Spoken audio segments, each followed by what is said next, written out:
On the morning of the hearing, my nephew stepped in front of the courthouse door, blocking the way, and said quietly but firmly, "You're not part of this anymore. Wait outside." The words hit harder than the cold air. Not part of this.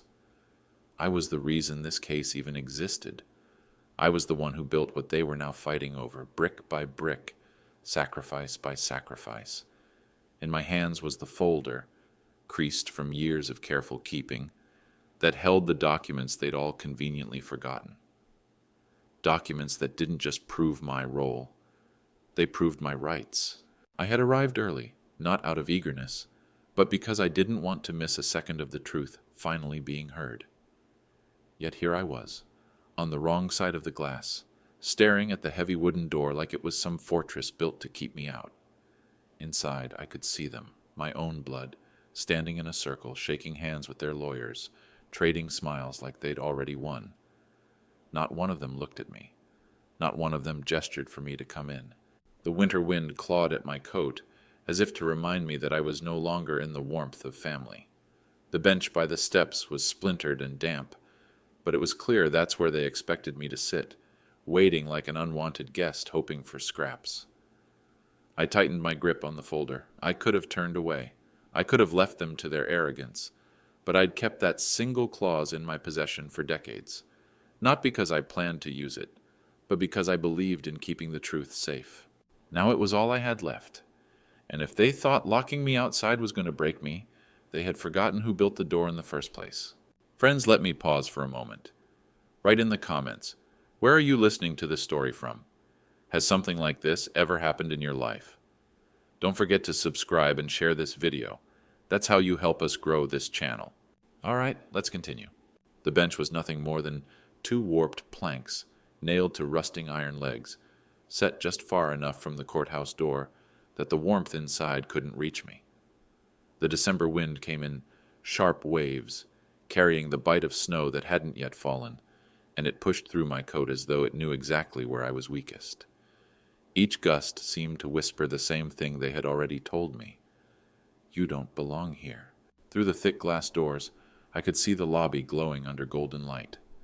Men in tailored suits shook off the cold, women tucked their gloves into purses, and the low hum of conversation moved through the air like a current I was forbidden to step into. I watched as my own relatives crossed that lobby, their steps confident, their hands gesturing in rehearsed motions that told me they'd been practicing this performance for weeks. They were comfortable there, certain they were in control of the narrative, certain they had written me out of it completely. Time moved differently on that bench. A single minute outside felt like 5 inside. My fingertips stiffened, the edges of the folder cutting into my hands as I held it tighter, the paper inside almost brittle from the cold. I thought of the years I had given to this family, the weekends sacrificed, the holidays worked through, the quiet favors done without anyone knowing, because I believed it would matter when the moment came to stand together. I had always assumed that when the day arrived, they would open the door for me without hesitation. Instead, I sat there like a defendant without a trial, punished for the crime of trusting the wrong people. Cars came and went, tires hissing on wet pavement, their taillights flashing briefly against the courthouse windows. The world outside moved on as if my exile here was invisible, but I felt every second, each one pressing heavier than the last, like a clock, counting down not to my entrance, but to my erasure. Still, I didn't leave. I knew the warmth inside wasn't the kind that lasted, and I knew that somewhere in that folder was the single line of ink that could shatter their certainty.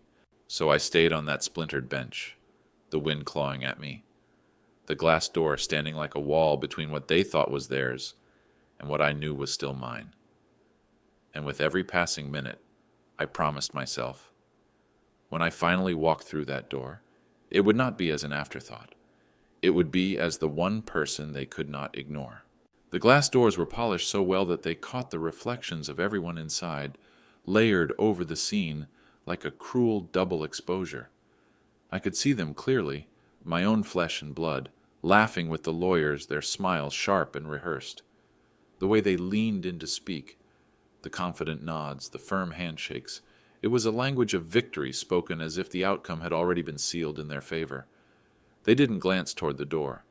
They didn't acknowledge the man sitting in the cold with the history they were trying to rewrite. I watched as they passed around papers, flipping through them with casual certainty. They were dressed in the colors of formality, deep blues, grays, crisp whites, clothes chosen not for warmth, but for the optics of credibility. It struck me that they were not here to seek justice. They were here to stage it, to make it look as though justice was already theirs before the judge had even spoken.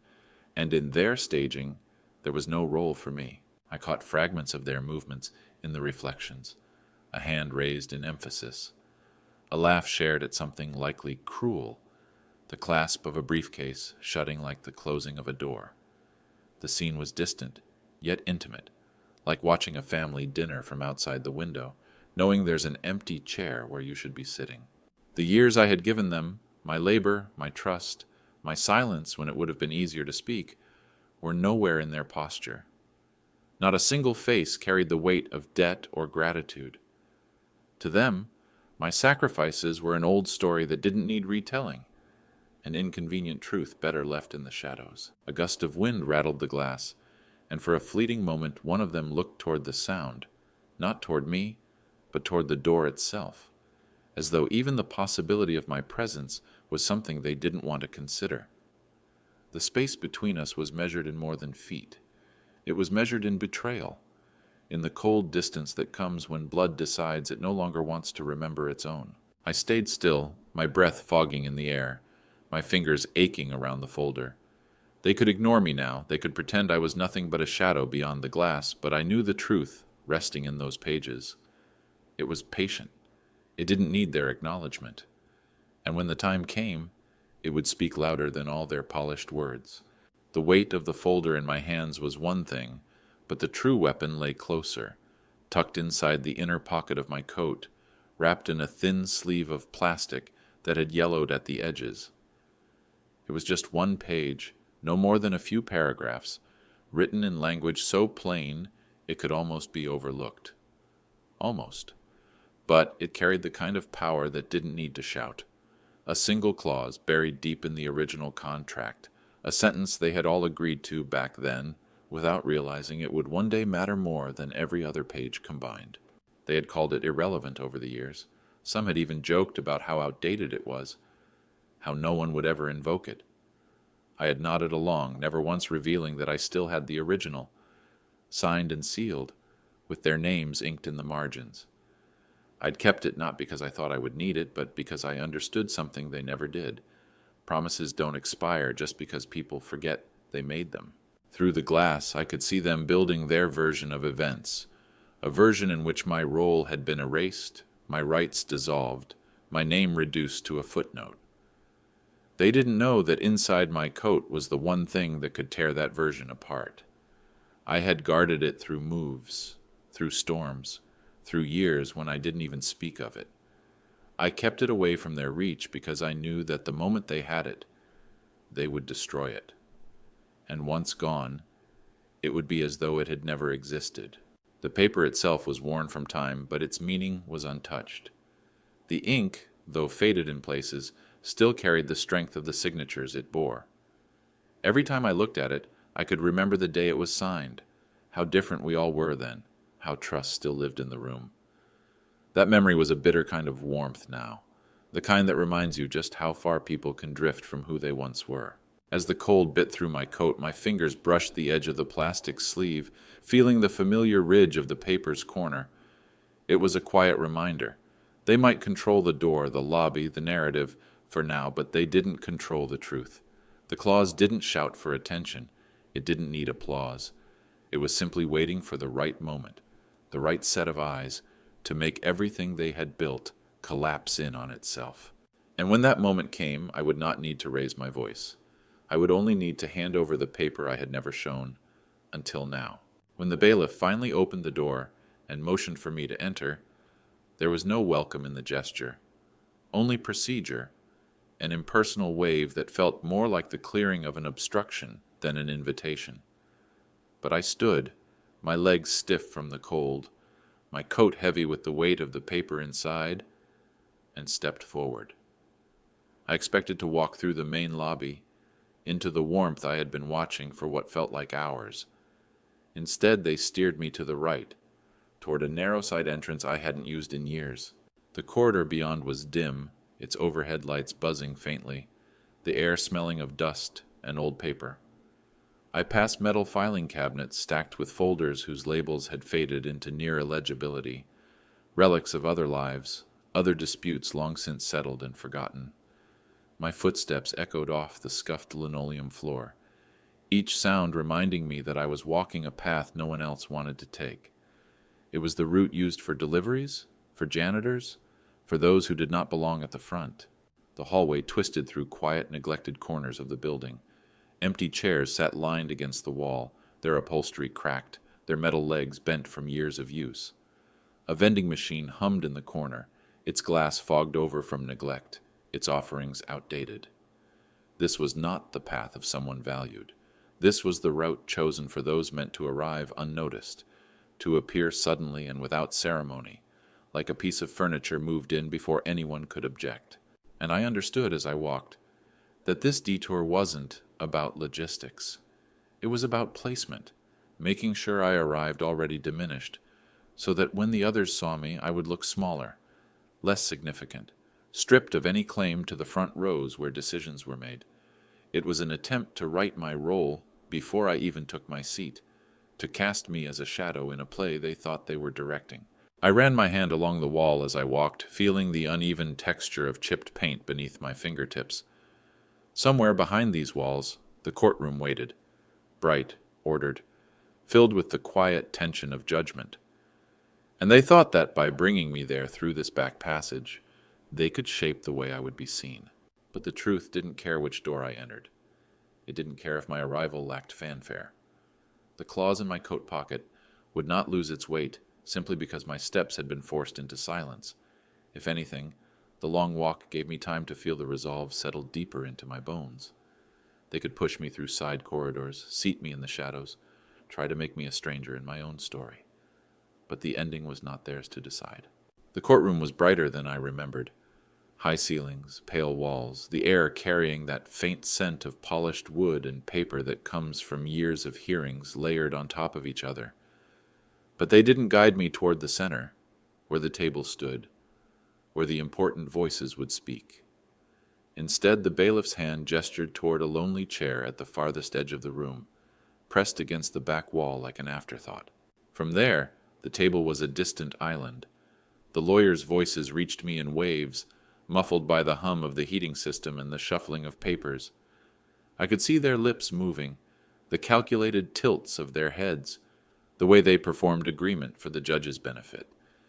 It would have been easy to sink into the role they had chosen for me, the silent, irrelevant figure on the margins. But distance, I discovered, has its own gift. It strips away the noise of performance and lets you hear the truth beneath the words. From the back, I could catch the small hesitations in their speech, the places where they leaned too heavily on rehearsed phrases, the moments they looked down just a fraction too quickly after speaking. Lies, dressed neatly in legal vocabulary, still have a pulse if you know how to listen for it. And I had been listening to them my whole life. The folder in my lap grew heavier with each passing minute, as if it too could hear the falsehoods stacking themselves like cards, one on top of the other.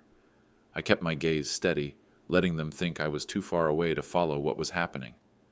I didn't lean forward, didn't strain to hear, because I wanted them to believe I wasn't paying close attention. It was better for them to underestimate me now. The light from the tall windows shifted slowly, the winter sun climbing and angling across the room, casting long, cold shadows over the floor. My chair sat in one of those shadows, a reminder of where they thought I belonged.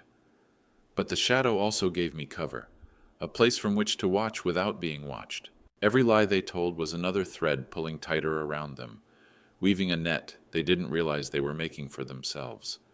They spoke as if my absence from the center meant my absence from the truth. But I was there. In every word they tried to twist, in every fact they tried to bury, I sat still, hands folded over the folder, my heartbeat steady. The distance between me and that table was not a barrier. It was space. Space to think, to remember, to prepare, and when my moment came, I would close that distance in a single step. It happened in a pause between testimonies, one of those moments when the lawyers shuffled papers and the judge glanced down at notes. The room softened for a breath, and in that quiet, my eyes drifted toward the table where they all sat. That's when I saw it. A look meant only for me. My cousin, seated just a little back from the lawyers, turned his head slowly until his gaze met mine, and then he smiled. It wasn't the smile of shared history or recognition. It carried none of the warmth of childhood summers we once spent under the same roof. This was a closed-mouth curve, deliberate and thin, the kind of expression that doesn't lift the eyes but sharpens them instead. It was the smile of someone who believed the outcome was already decided, who felt no need to mask the satisfaction of watching me sit in the shadows. That small gesture pierced deeper than the cold bench outside or the long walk through the side corridor, because it wasn't just arrogance, it was dismissal, the silent message that I had been reduced to a spectator in a story that had once been mine to tell. In that one look, I saw the full measure of what betrayal does. It strips away even the possibility of dignity in the eyes of those who choose to betray. I didn't return the smile. I held his gaze just long enough for the weight of my silence to reach him. I wanted him to see that I wasn't blinking, wasn't looking down, wasn't cowed by his assurance. In the stillness between us, I thought of the paper in my coat pocket, of the ink that bore both our names, of the day it had been signed when we still spoke to each other as kin, not adversaries. I wondered if he remembered that day at all, or if the convenience of forgetting had become a habit he no longer noticed. He turned back to the table, the smirk lingering at the corner of his mouth, and leaned toward the lawyer beside him, as though to whisper something clever. But I noticed the way his fingers tapped the table, quick, uneven, betraying a pulse that didn't match the calm he wanted to project. It told me something important. Even the most confident liars know, deep down, that truth is heavier than they can carry forever. I let the moment pass without reaction, letting him believe I was rooted there in the back, powerless and irrelevant. Because when the time came, I wanted the shock to be complete. I wanted that smile to falter in the instant he realized I hadn't been sitting in silence out of defeat, but out of preparation. And when it did, I knew it would be a far greater victory than returning the expression he'd offered me now. The announcement came from the bailiff in a flat, practiced tone. The judge would be delayed. No explanation, no apology, just the kind of delay that stretches a hearing into a waiting game, where nerves fray and words are sharpened in the shadows. Around the table, my relatives and their lawyers leaned in together, heads tilted, voices dropping into quick, urgent murmurs. From my seat at the back, I could see the choreography of it all.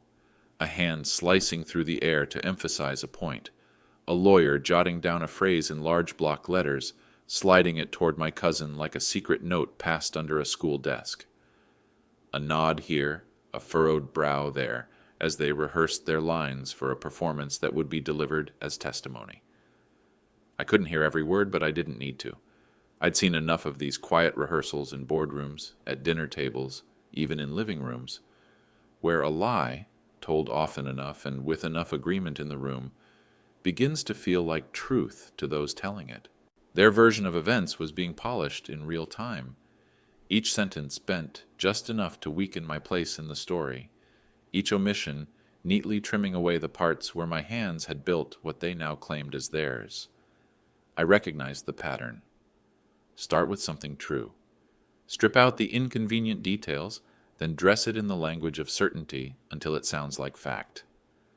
By the time it reaches the ears of a judge, it's no longer a lie. It's a narrative. And narratives, when told with enough conviction, can be harder to fight than outright falsehoods. But I didn't move. I didn't interrupt. I didn't lean forward to catch their words or break the fragile confidence they were building among themselves. Let them rehearse. Let them convince themselves that their version was airtight. Because when the truth finally arrives, when it stands in ink on the page you thought was gone, it cuts through rehearsed lies like glass through cloth. Instead, I let my eyes wander to the tall windows where the pale winter light fell across the courtroom floor, stretching toward the table where they sat. Dust drifted in the beam, suspended for a moment before vanishing into air. That was what their words were to me, dust, floating in sunlight, visible for a moment before it's gone. The delay, which they used to strengthen their performance, only deepened my stillness. My hand brushed against my coat pocket, feeling the outline of the folded plastic sleeve, and I thought about the timing of it all. Justice, I've learned, is as much about when you speak as it is about what you say. And when my time came, it wouldn't be in whispers. It would be the kind of truth that leaves no room for rehearsal. The sound came first. The deep, deliberate creak of the heavy oak door as it swung inward. It broke the low murmur of voices like a gavel striking wood, and in an instant every person at the table pushed back their chairs and rose to their feet. The shuffle of movement echoed off the high walls, a unified gesture of respect that had been rehearsed into muscle memory. But I stayed seated, not out of defiance, not even out of forgetfulness, because I didn't notice. My eyes were on my lap, on the folder that had shifted slightly when I moved my hands. Inside it, nestled in its plastic sleeve, was the paper that had lived with me longer than some of the people in this room had known my name. My thumb rested on its edge through the fabric of my coat, pressing just enough to feel the resistance of the folded seam. The sound of the door, the shuffle of feet, the measured steps across the threshold, they were distant compared to the pull of that one page, the one piece of truth I had guarded so carefully. When I finally lifted my gaze, the judge was already halfway to the bench, robes moving with slow, deliberate weight. His face was unreadable, his eyes scanning the room in a way that made each person straighten their posture just a little more. The air felt denser, as though his presence had shifted the very atmosphere inside those walls. Still, I didn't rise. The chair beneath me was steady, my back anchored against it, and I felt no urge to perform the same ritual of standing that everyone else seemed to offer as instinct. From my place at the back, I could see how the others avoided looking at me in that moment. They didn't want the judge's eyes to follow theirs, didn't want to remind him I was here. They wanted me invisible, just another piece of furniture in the far corner. I let them keep thinking that. The judge's gaze moved methodically across the room, noting faces, scanning the table, passing over the lawyers and their tidy stacks of paper. I noticed the briefest narrowing of his eyes when he saw the cluster of my relatives, perhaps catching the faint scent of something too coordinated, too polished. His hands adjusted a file in front of him, but his head turned again, this time toward the far back of the room, and that's when his eyes found mine. It wasn't the look of someone surprised to see me. It was the look of someone who already knew I'd be here. I held his gaze without flinching, my hand still on the paper, feeling its weight as if it were a living thing. Around me the others remained standing, but I stayed seated, my heart steady. Because for the first time since stepping into this building, I felt the smallest shift in the balance.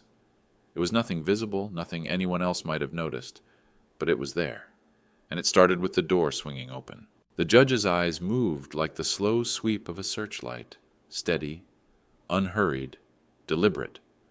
He passed over the lawyers first, their faces carefully composed in masks of deference, then over the front row, where my relatives sat shoulder to shoulder, trying to look both confident and innocent. I could almost feel their relief as his gaze slid past them, as if they'd been bracing for a question that never came. But the sweep didn't stop there. His eyes kept moving, scanning the room's edges where the air felt colder, where the light from the tall windows barely reached. And then, without hesitation, they found me. It wasn't a casual glance. It was a pause, the kind that makes time stumble for a beat. His gaze settled on me as though I was the person he had been looking for all along. I didn't shift in my seat or lower my eyes. I let the moment hold. The folder was still in my lap, my hand resting lightly over it, but inside my coat pocket, the single page pressed against my chest like a second heartbeat. From across the room, I saw the faintest flicker of recognition in his expression, not surprise, not confusion, but acknowledgement. It was the kind of look that says, "I see you," in a place where so many had worked to make me unseen. The air between us felt different now, as though the space I'd been given at the back of the room wasn't so far after all. I became aware of the stillness in the others, the lawyers, the relatives. No one turned to see what had caught the judge's attention, but I could feel their discomfort in the way their bodies stiffened, the way their eyes fixed just a little too firmly on the table in front of them. It was as if they knew that attention, once drawn to me, could not be easily redirected. The judge's gaze didn't rush away. For a moment, the noise of the courtroom, rustling papers, the hum of the heating vents, faded beneath the weight of that silent exchange. I thought about all the doors I'd been kept from, the benches I'd been left to sit on, the corridors I'd been made to walk alone. And yet, here, in the one room where they wanted me to vanish, the highest seat in the building was looking straight at me. It was then I realized that power isn't always about where you sit. Sometimes it's about being the one they can't ignore, no matter how far away they try to put you. And in that moment, with the judge's eyes on mine, I felt the quiet crack in the narrative they had worked so hard to seal shut. Something had shifted, and they didn't even know it yet. It was a single word, spoken in a measured voice that carried across the room without force, yet landed with the weight of something undeniable. "Sir," the judge said, his head inclining ever so slightly toward me. For a heartbeat the air felt heavier, as if the sound itself had pressed down on the walls. No one had called me that here, not in this courthouse, not in this long, bitter fight. For years I'd been addressed with cold formality when necessary, or more often ignored altogether, referred to in the third person as though I were an inconvenience rather than a participant. But "sir" was different. It was respect stripped of embellishment, a recognition that required nothing in return. It was the opposite of the small humiliations they had fed me for so long. The moment stretched. Papers stilled in mid-turn. Pens hovered above notepads. My relatives, still facing forward, didn't dare turn to see me, but I saw the subtle tightening in their shoulders, the way their spines stiffened under the robe-draped authority of the one who had spoken. The word had found its mark, not just with me, but with them. Because it wasn't just a greeting. It was an acknowledgement, a public one, that I was not a shadow in the back row. I was someone to be addressed before all others. The judge's eyes didn't leave mine as the word hung between us. It wasn't warm or sentimental. It didn't need to be. Respect isn't always about kindness. Sometimes it's about clarity, about naming someone in a space where others have tried to erase them. And that was exactly what this was. My grip on the folder tightened, the edge pressing into my palm. The paper inside my coat seemed to hum with the same quiet charge that now ran through the room. For the first time since stepping into this building, I felt the balance shift in a way that could not be undone. You can ignore a man sitting in the shadows. You can dismiss him with silence, push him to the margins, force him through back corridors. But once his name, or in this case the simple acknowledgement of his presence, has been spoken aloud from the bench, you cannot pretend he isn't there. The judge turned his attention back to the bench, the moment passing as smoothly as it had arrived, but its effect lingered like an aftershock. I sat a little straighter, not because I needed to, but because I could feel every pair of eyes that now avoided looking at me. They knew something had happened, even if they didn't yet understand what. And I knew then with absolute certainty that the next time my voice filled this room, it wouldn't be as the man in the back row. It would be as the one holding the truth they could no longer outrun. The judge's voice cut through the still air, calm but carrying the weight of instruction. He wanted me to come forward. For a split second, no one moved, not me, not them, as if the request had momentarily disoriented the entire room. Then I rose from the back row, the chair legs scraping lightly against the polished floor, the sound impossibly loud in the hush that followed. My first step felt like crossing an invisible threshold. The long aisle stretched ahead of me, and each step sent a slow, deliberate echo up into the rafters. I didn't rush. I let the sound of my movement fill the room, claiming the space that had been denied to me since the moment I arrived. From the corner of my eye I could see my relatives stiffen, their postures losing that subtle ease they'd worn when they thought I was safely tucked away at the edges. It was a strange thing, watching confidence shrink without a word being spoken. The aisle seemed longer than it should have been, as if the floor itself had stretched to give me the time to feel everything I'd carried to this moment.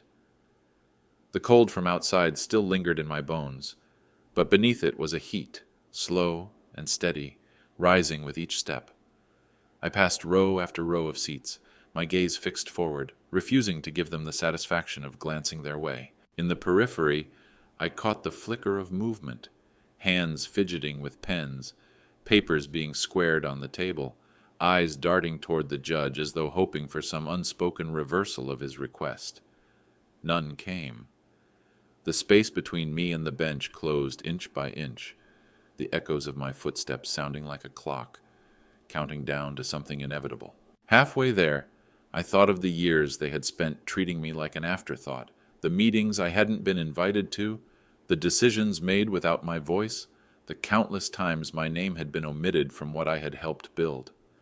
I thought of the cold bench outside, the long walk through the side corridor, the smile meant to cut me down. All of it had led to this narrow strip of floor where I was no longer moving in the shadows, but into the center of the room where every eye, wanted or not, would have to follow. By the time I reached the front, the air felt different. The judge's gaze stayed steady on me, his expression unchanged. But the message was already clear. I was no longer in the position they had chosen for me. My place here was not granted by them. It was claimed by me. And in that claiming, something in their certainty fractured. I stopped at the end of the table, the weight of my folder solid in my hands. I didn't speak yet. I didn't need to. The walk forward had already said more than any words could in that moment. And for the first time since the day began, I could feel the room breathing differently, slower, heavier, as if everyone knew the story they had prepared was about to meet the truth they couldn't control. The folder felt heavier than it had all morning, as though it understood what was about to happen. I stepped closer to the bench, my movements unhurried, my grip steady. When I opened it, the faint rustle of paper sounded louder than the murmurs behind me, sharper than the ticking clock on the far wall. From the inside pocket of my coat, I drew out the plastic sleeve, the one I had guarded through decades, storms, moves, and long years of silence. Inside it, the claws rested like a blade still in its sheath. I slid it from its covering and placed it on the table before the judge, the paper lying flat under the light. For a moment the room seemed to tighten around the sound of it touching wood. The ink was faded at the edges, the signatures a little worn from time, but every word was intact, every mark exactly where it had been on the day it was signed. The judge leaned forward, taking the page into his hands with the same carefulness one might give an artifact. His eyes moved slowly, scanning each line, pausing at the sentence that changed everything. I knew the moment he found it, the slight narrowing of his gaze, the way his lips pressed together just a fraction, the subtle shift in the rhythm of his breathing. And then, as though pulled by something inevitable, he lifted his head, but he didn't look at me. His gaze moved past me over my shoulder to where my relative sat. The silence in that instant was the kind that presses against your ears, making every small sound, the creak of a chair, the faint shuffle of a foot, feel amplified. I didn't turn to see their faces. I didn't need to. I could feel the weight of his eyes on them, could sense the disruption in their posture, the unraveling of a confidence they had wrapped around themselves like a shield. It was in that silence that the power of truth revealed itself. The clause didn't shout. It didn't accuse. It simply existed, unalterable, undeniable, signed by the very hands that now wished it gone. In front of the judge, it wasn't my memory against theirs. It was the written word against their rewritten story. And the written word was winning. The judge set the paper down carefully, his fingertips resting on its edge for a moment longer than necessary. The stillness in the room was no longer the calm before a performance. It was the pause after something irreversible has been revealed. And as I stood there, my hands empty but my place in the room solid, I understood. They had built their case on sand, and the tide had just come in. The judge's decision came without the drawn-out deliberations they had been counting on.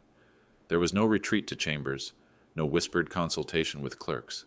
He spoke from the bench, his voice measured, his words precise, each one a strike of finality against the version of the story they had tried to sell. The clause stood.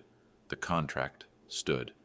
Everything I had kept, protected, and carried here was now affirmed, not in whispers, not in private acknowledgment, but in the public record, under the seal of the court. The sentences fell like stones into water, sending ripples across the room. At the table, my relatives' stillness was louder than any outburst could have been. Their lawyers glanced at one another, eyes narrowing with the awareness that the fight had just ended in a way they hadn't prepared for. Pages shuffled in restless hands, not because they were needed, but because they were suddenly useless. All the rehearsed lines, all the carefully coordinated omissions, were now weightless in the air, evaporating before they could be spoken. The judge's tone never rose, but it carried the kind of authority that leaves no space for argument. He didn't embellish, didn't gloat. He simply stated the facts as they were, as they had always been, as I had kept them safe. And with each confirmation of my place in the contract, it was as if the years of being pushed aside were being quietly, systematically dismantled. I felt no rush of triumph, no urge to smile. What I felt was steadier, heavier, a release, like setting down a burden you had carried so long that its weight had become part of you. I thought about the mornings I had doubted whether keeping that paper mattered, about the nights when silence felt easier than holding my ground. I thought about how close they had come to erasing me entirely, and how a single page had kept that from happening. The ruling was entered into the record, the clerk's pen scratching out the official notation that would live in the archives long after we were gone. What they had tried to bury was now ink on the page, permanent and unalterable.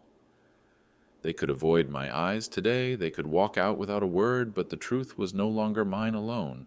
It was a matter of law carved into the timeline of this case forever.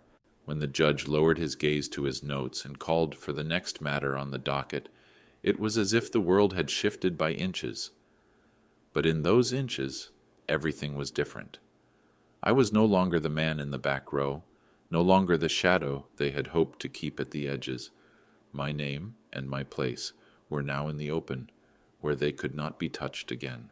When the final words were spoken and the judge's gavel came down with that soft but irrevocable sound, the room seemed to exhale all at once. Papers were gathered, chairs pushed back, and the low rustle of movement filled the air. But I didn't stand immediately. I let the others move first, as I had so many times before, not out of deference, but because I wanted to see how they would leave now that the weight of the verdict sat heavy in the air. Their eyes never met mine. They packed their briefcases and straightened their coats in silence, the performance gone, the confidence that had carried them through the morning stripped away. I rose slowly, the folder still in my hands, though now it felt lighter than it had all day. I stepped into the aisle, and that's when I noticed the judge had come down from the bench. He was standing by the same door through which he had entered, his hand resting on the brass handle. For a moment, I thought it was coincidence, that he was simply on his way out like everyone else. But then he looked at me, and with a small nod, pulled the door open. Not for the lawyers, not for my relatives, but for me. The gesture was quiet, without ceremony, yet it carried more weight than any words could. It was an acknowledgment that went beyond the ruling, beyond the contract. It was a moment that said, without needing to say it, "You belonged here from the start." I stepped through the doorway, the cold air meeting my face, sharp and clean after the stale heaviness of the courtroom. Behind me, I could hear them moving toward the exit, but they had to wait. The same family that had told me to sit on a splintered bench in the cold now had to watch me leave first. They had once turned their backs to shut me out. Now they followed me through a door I had walked ahead of them to claim. I didn't look back. My head was high, not in arrogance, but in the steadiness that comes when the truth has been seen and recorded, when the fight is over and you have kept your dignity intact. In my hands was more than a folder. It was the proof of everything they had tried to erase, now made permanent by law and witnessed by all. The winter wind caught the edge of my coat as I stepped onto the courthouse steps. carrying with it a sense of finality I hadn't expected. Justice wasn't loud. It didn't roar or demand applause. It was in the simple act of walking out first, of knowing that the story they had written without me was now over, replaced by the truth they could never rewrite. And with each step away from that building, I felt the weight I had carried for years finally lifting, leaving only the quiet strength of a man who had stood his ground and walked out with more than he came in with, his place, his truth, and his dignity fully restored.